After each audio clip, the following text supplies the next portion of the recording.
What if I told you that in 1941, a Hollywood crew sailed out on the USS Enterprise, the Big E, and filmed it before it became the most decorated American warship of World War II? They did not know what was coming. Neither did the ship. And standing in the middle of this strange time capsule was Errol Flynn himself, making his final film with the director who helped turn him into a legend, and, by most accounts, had a stormy, difficult working relationship with him. This is Dive Bomber, a swashbuckler movie with no swashbuckling, a war movie made before America entered World War II, and a famous Hollywood partnership filmed just as it was coming apart. Almost nothing about this film is what the poster promised. The first thing that changes how Dive Bomber plays today is the real Navy. Warner Brothers did not fake all of this on a backlot. The production filmed aboard the actual USS Enterprise and USS Saratoga. Real aircraft carriers, real Navy atmosphere, real scale. In 1941, that was impressive. With hindsight, it is haunting. The Enterprise would become the Big E, the most decorated American warship of World War II, earning 20 battle stars.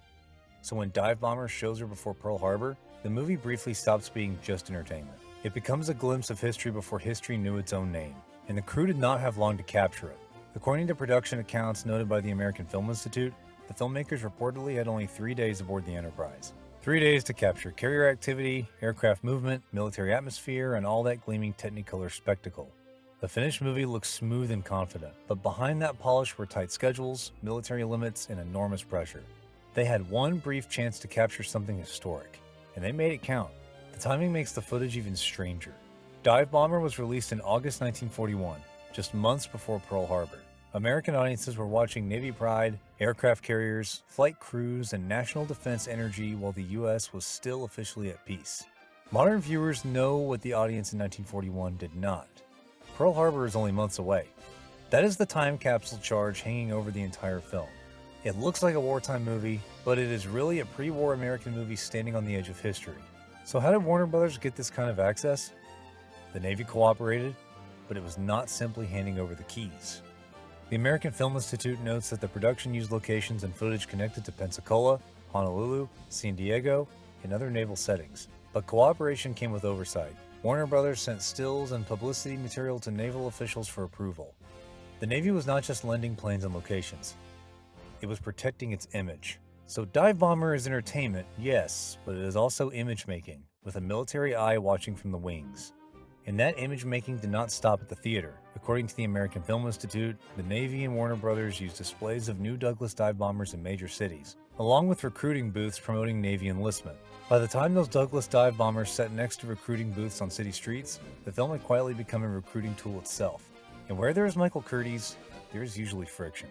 One colorful production story says Curtiz irritated naval officers by demanding that the ship be turned so he could get a better camera angle. That should be treated as production lore, not courtroom fact. But it certainly sounds like Curtiz, a director chasing the shot, the angle, the movement, the drama, and that tells you something important.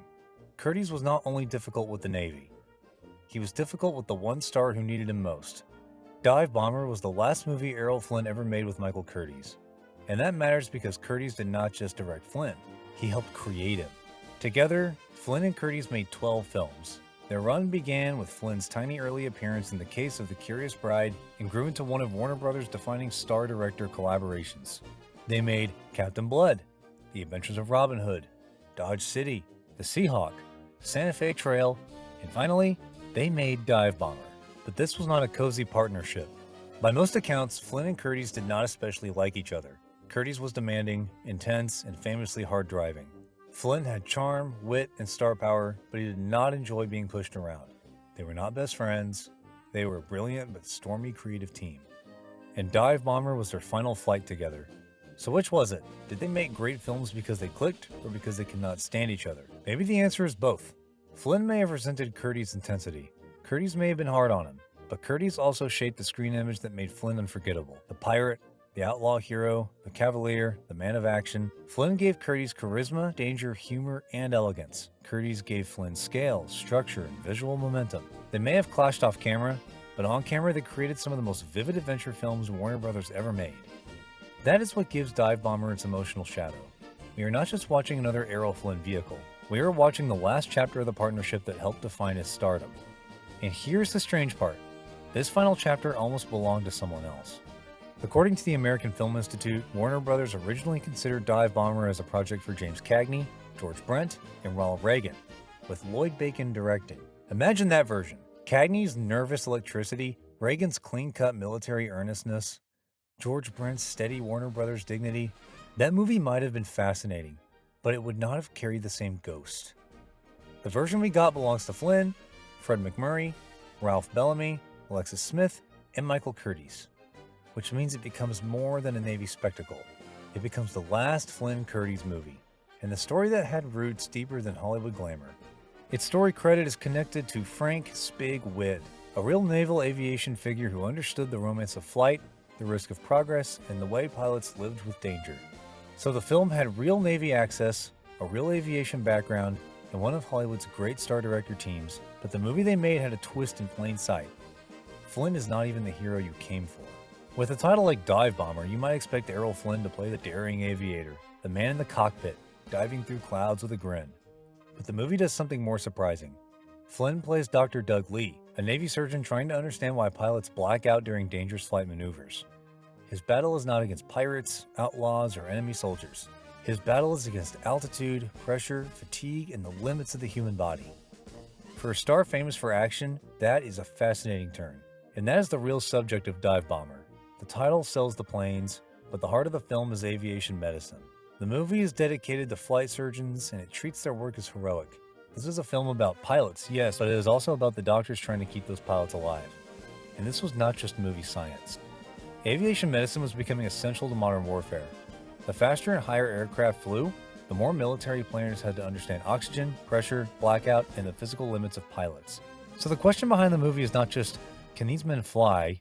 It is, can the human body survive what modern aviation is asking it to do? That gives Flynn a different kind of heroism. His Dr. Lee does not begin as a flawless hero. He is talented and confident, maybe too confident. After a medical failure shakes him, he enters flight medicine and learns that saving pilots requires more than professional pride. He has to listen, he has to learn. He has to respect the men whose lives depend on his work. This is not the man who wins because he is charming. This is the man who grows because he is humbled. And Fred MacMurray gives that growth its sharpest tension. MacMurray plays Lieutenant Commander Joe Blake, the pilot who does not trust Flynn's doctor. Blake represents the men in the air, the ones who risk their lives when the theory fails. Lee represents medicine trying to solve problems from the outside. So their conflict is not just personal, it's practical. Can a doctor really understand what pilots endure unless he experiences it himself? MacMurray gives the role a harder edge than viewers might expect if they mainly know him from the later comedies and television. Here, he's angry, skeptical, and absolutely necessary. Alexis Smith brings the glamour as Linda Fisher. She brings beauty, elegance, and Warner Brothers polish, but the film does not give her as much to do as it could have. That is not a mark against Smith, it tells us what kind of movie Dive Bomber really is. The romance adds classic Hollywood texture, but the real love affair is between Warner Brothers, the Navy, and the sky. That sky was not easy to capture. Before it became Dive Bomber, the film had a very different working title, Beyond the Blue Sky.